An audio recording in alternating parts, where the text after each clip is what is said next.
फतेहपुर सीकरी।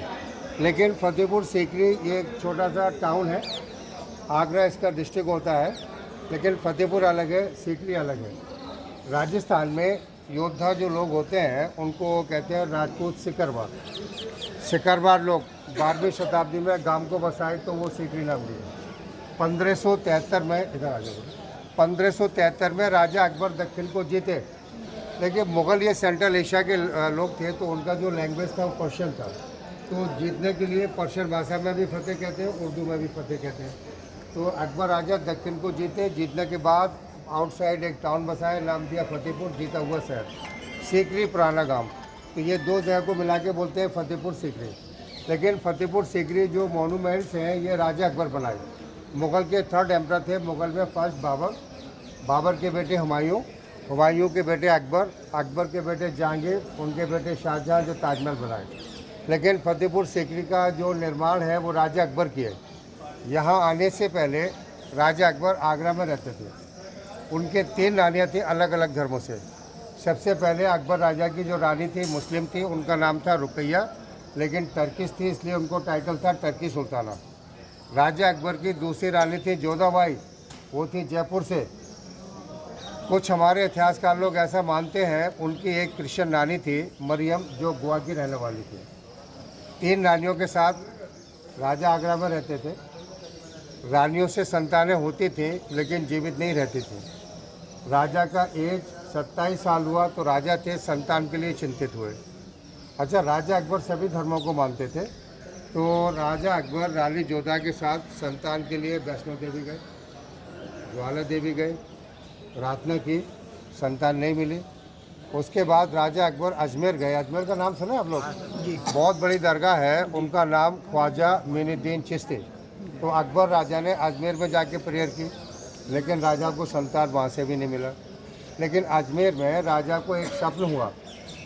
जो अजमेर के गुरुजी थे वो राजा के स्वप्न में आए और कहा, राजा संतान के लिए आप सीकरी जाइए। पहले गांव का नाम था ना सीकरी, तो सीकरी नाम से ये जगह फेमस थी। आप सीकरी जाइए। सीकरी पहाड़ी पर एक सूफी संत है, उनका नाम है हजरत शेख सलीम चिश्ती। उनके आशीर्वाद से आपको संतान मिलेगी। 1569 में राजा यहाँ आए। तो आप लोग ये मोनूमेंट देख रहे हैं, ये सारा पहाड़ था। सलीम चिश्ती गुरुजी यहाँ रहते थे। राजा उनसे प्रार्थना किए। गुरुजी सलीम चिश्ती जो गुरुजी थे वो रानी जोधा के लिए आशीर्वाद दिए। उनसे एक बेटे का जन्म हुआ। बेटे का नाम सलीम, वो सलीम चिश्ती गुरुजी अपने नाम के ऊपर दिए।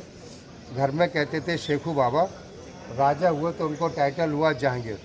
तो फतेहपुर सीकरी का जो निर्माण है राजा अकबर जहांगीर होने की खुशी में किए। 1570 में कंस्ट्रक्शन स्टार्ट किया, 82 में कंप्लीट, 12 साल लगे। 4 साल रहने के बाद 1586 में राजा को फतेहपुर सीकरी छोड़ना पड़ा। उसका मेन रीज़न पानी है, पानी की कमी थी, इसलिए राजा को यहाँ से आगरा जाना पड़ा। लेकिन प्रत्येक शुक्रवार को राजा अकबर आगरा से गुरुजी के आशीर्वाद के लिए, एडवाइस के लिए आते थे। तो राजा अकबर जब यहाँ आते थे तो हम लोग जो गेट देख रहे हैं ना, गेट का नाम बादशाही दरवाज़ा। तो ये राजा रानियों के आने का एंट्रेंस गेट था।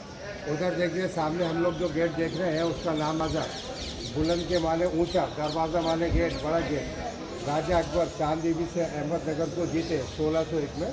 गेट का निर्माण किया 1602 में कंप्लीट, 1 साल के अंदर।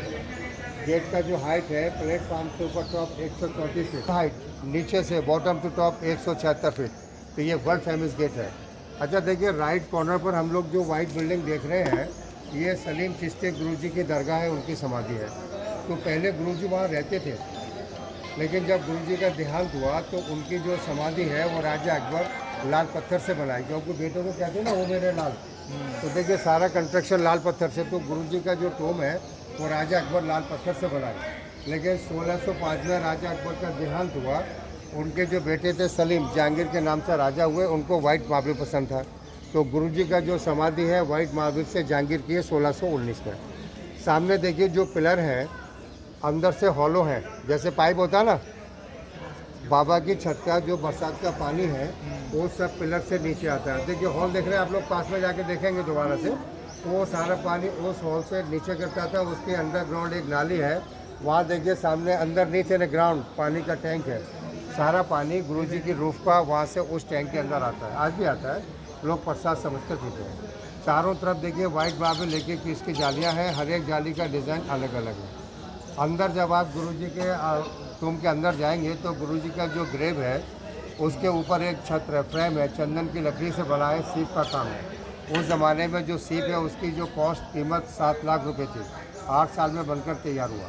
तो गुरुजी के जहाँ आज भी सभी धर्मों के लोग जाते हैं, लेकिन जब गुरुजी के जहाँ लोग अंदर जाते हैं तो सर ढक कर जाते हैं। किसी के पास है कैप हैंकी रुमाल नहीं है तो वो वहाँ मिलता है, उसका कोई पैसा नहीं लगता है, ठीक है।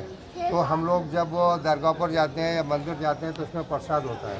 प्रसाद में होता है कपड़े का चादर, फ्लावर होते हैं, लोग अपना परिवार के नाम से गरीब लोगों के लिए दान करते हैं।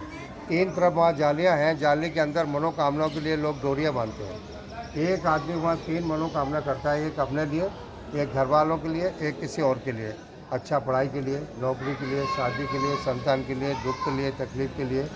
एक मनोकामना के लिए एक गांठ लगाते हैं, 2 के लिए 2 लगाते हैं, 3 के लिए 3 लगाते हैं। लेकिन जो बच्चे लोग हैं, जो अडल्ट हैं, वो जो विश है अपने दिल में रखते हैं। जो मैरिड हैं वो शेयर कर सकते हैं।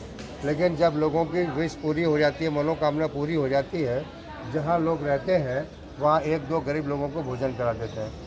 तो इस तरीके से लोगों की जो विश है वो आज भी वहाँ पूरी होती है। कपड़े का जो चादर है, गुरु जी के वंशज आज भी जीवित हैं, वो गरीब लोगों को दान करते हैं। तो प्रसाद जैसा भी लोगों ने जिसको दिया है, बच्चों के लिए उसमें एक कपड़े का चादर, फ्लावर, सोता होता है, स्वीट पैकेट होता है, 100 रुपये का होता है, बड़े वाला 200 का भी होता है, 300 का भी होता है। इसमें है ये सब गुरुजी के वंशज का है।